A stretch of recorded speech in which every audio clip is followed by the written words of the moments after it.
मैं यहाँ तक पढ़ी हुई और मेरे माँ बाप ने मुझे उठा लिया, मेरे भाई को पढ़ाते हैं।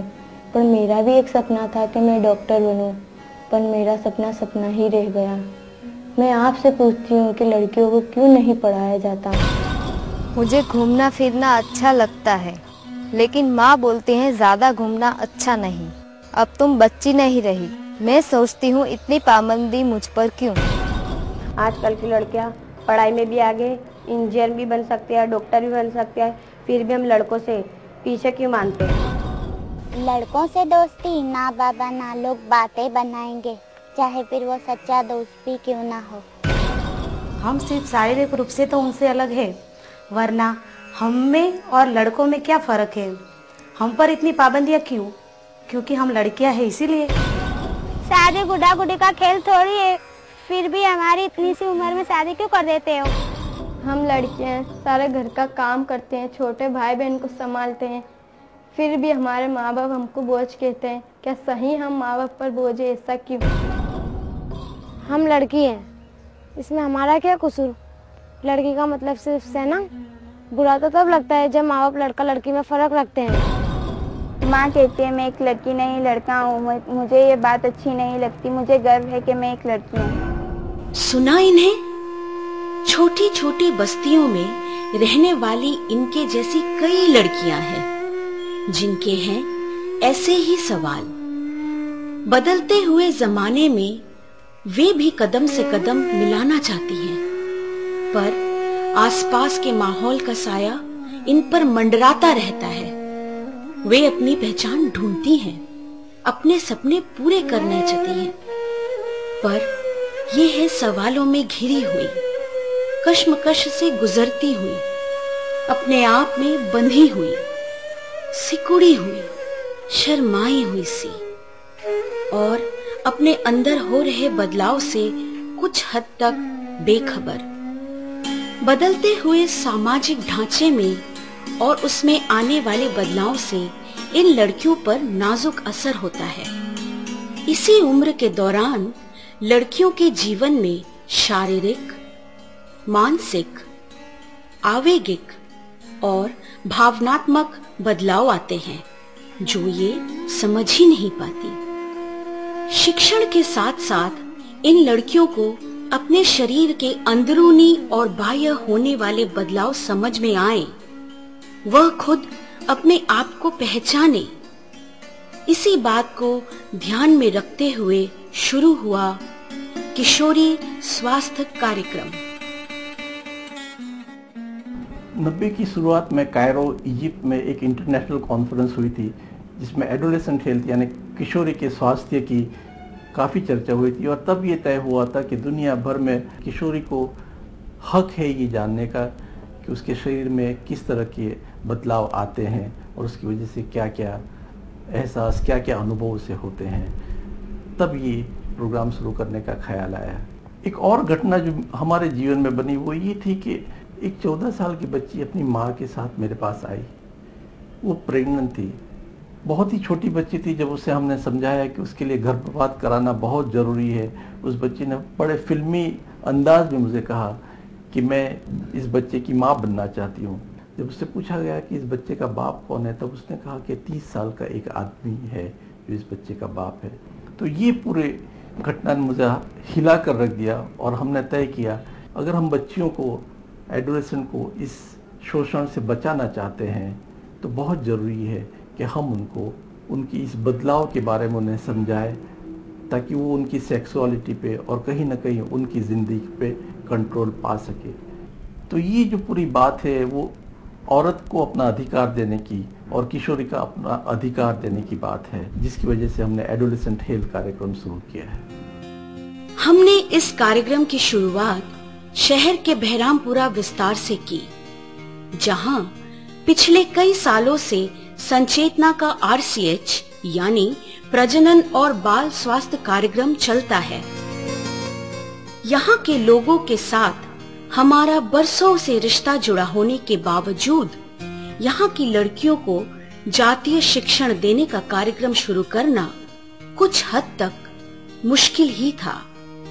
खासकर इन लड़कियों को इस कार्यक्रम में जोड़ना। जिस वजह से कार्यक्रम शुरू करने के लिए हमारे टीम को काफी दिक्कतें आईं। हर रोज़ अलग अलग तकलीफ़ों का हमको सामना करना पड़ा। जैसे कि कई एरिया से हमें हाथ खींच के निकाल भी दिया गया था, कई एरिया में हमें गाली गलौज का भी सामना करना पड़ा। उसके साथ साथ कई माताओं को ऐसा लगा कि आप ऐसी गंदी गंदी बातें हमारी लड़कियों को सिखाओगे तो इसके कारण हम आपके प्रोग्राम में उनको आने ही नहीं देंगे। काफ़ी माताएं हमको देख के दरवाज़ा बंद कर लेते थे, कोई तो हमसे बात करने के लिए भी तैयार नहीं होती थी। और कई बार ऐसा होता था कि वो अपनी लड़कियों, हमें देख के अपनी लड़कियों को छुपा देते थे। इन मुश्किलों को सुलझाने के लिए हमने सबसे पहले लड़कियों के माताओं से मिलना शुरू किया। उनसे मीटिंग की, उन्हें कार्यक्रम के बारे में समझ दी। इन माताओं और घर वालों को समझाकर लड़कियों को एडोलेसेंट कार्यक्रम यानी किशोरी स्वास्थ्य कार्यक्रम में भेजने के लिए तैयार किया। आज ये कार्यक्रम शहर के 10 विस्तारों में चल रहा है और तकरीबन 350 हिंदू और मुस्लिम लड़कियां हमारे साथ जुड़ी हुई हैं। शुरुआत में इन लड़कियों को ग्रुप बिल्डिंग के साथ साथ अलग अलग तरह के खेल के द्वारा उनके मन में रही बातों को बाहर लाने का प्रयास किया गया, ताकि पहले हम इनको समझ सके। धीरे धीरे इनमें विश्वास बढ़ता गया। यह इस कार्यक्रम से जुड़ाव महसूस करने लगी।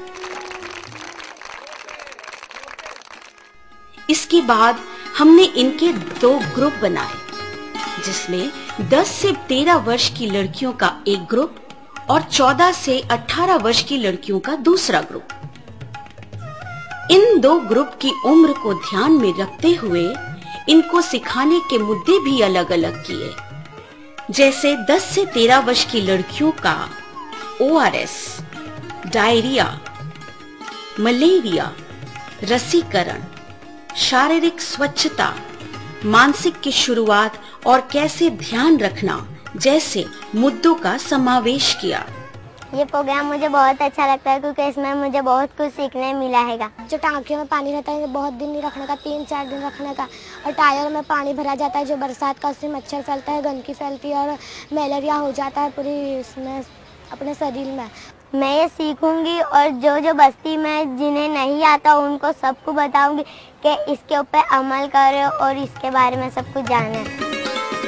जबकि 14 से 18 वर्ष की लड़कियों का किशोर अवस्था में शारीरिक, मानसिक और भावनात्मक बदलाव, रंगसूत्रों, अंतःस्राव ग्रंथियों की भूमिका, गर्भ निरोधक पद्धतियां, जातीय रोग और एड्स, छोटी उम्र में मां बनने की जोखिम जैसे मुद्दों का समावेश किया।